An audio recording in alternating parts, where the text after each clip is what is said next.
এই ভিডিওটা পুরোটাই কাল্পনিক, এর সাথে বাস্তবের কোনো সম্পর্ক নেই। ভিডিওটি শুধুমাত্র এন্টারটেইনমেন্ট পারপাসের জন্য বানানো হয়েছে, তাই কেউ সিরিয়াসলি নেবে না। দেখো আর জমিয়ে মজা নাও।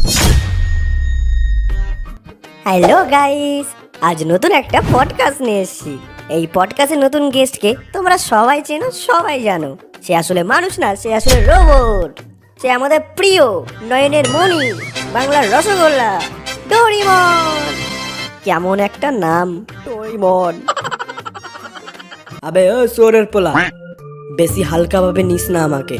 টিভিতে যেরকম দেখিস বাস্তবে পুরো উল্টো, বুঝলে? তোর মতোই একদিন লেজ কাটা বাদর বহুত লাফাচ্ছিল, বাপের সম্পত্তি দেখে নিজেকে আম্বানির পোলা মনে করছিল, বুঝলি? দিয়েছি মালটার লেজ কেটে। মালটার নাম ছিল সুনিও, চিনতে পারলি? আর তোকে এমন খিস্তি দেব দোকান থেকে রক্ত পড়া বন্ধ হবে না। শুয়োরের অকাত দেখে হাসবি। সরি ডোরিমন, আর হাসবো না। যাই হোক গাইস, প্রশ্ন শুরু করা যাক। প্রথম প্রশ্ন হলো, আচ্ছা ডোরিমন, তুমি কোন দুনিয়া থেকে এসছো?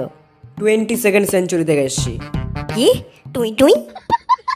আবে 22nd সেঞ্চুরি। শালা কেমন মদনা রে তুই। যাই হোক, পরের প্রশ্ন। তো ডোরিমন, তুমি নোবিতাকে এত পছন্দ করো কেন? কি পছন্দ? আমি ঘন্টা পছন্দ করি। তাহলে ওর বাড়ি পছন্দ করো হয়তো? ঘন্টা। ওর মাকে? ঘন্টা। ওর বাবাকে? ঘন্টা, ডাবল ঘন্টা। কিছুই না যখন, তাহলে এখানে বসে আছিস কেন? সালার নীল কি ডাব্বে। ও সরি সরি, ভুল করে বলে ফেলছি। Sorry sorry Doraemon, sorry.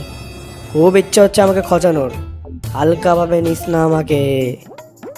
শালা একদিন তোর মতো একটা মোটা হাতি জিয়ান খুব খোঁচাচ্ছিল আমাকে। মালটাকে ওয়ার্নিং দিয়েছিলাম কিন্তু শুনেনি। তারপর মালটার একটা হাত কেটে বাড়ির উঠানে ঝুলিয়ে রেখেছি। বিশ্বাস না হলে নবিতাকে একবার ডাকি সেখানে, আর শুনিস ওইখানে আমার কতটা রাজত্ব চলে। সবাই আমাকে ডোরা ভাই বলে ডাকে। আর সেইখানে তুই আমাকে খোঁচাচ্ছিস। এরপর তোর ওই হাত কেটে বাড়ির উঠোনে ঝুলিয়ে রাখবো।